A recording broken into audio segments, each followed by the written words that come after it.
Smartphone শব্দটা শুধু একটা ডিভাইস নয়, এটা একটা অন্য জগৎ।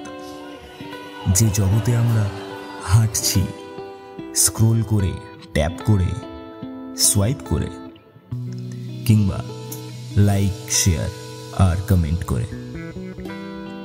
সুতরাং বলাই বাহুল্য যে মোহিনের ঘোড়াগুলির ওই পৃথিবীটা আর বোকা বাক্সতে নয়, এখন স্মার্টফোনেতে বন্দি, তাই নাকি?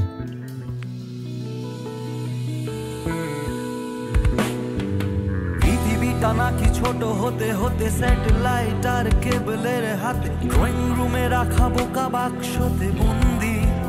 আহা হা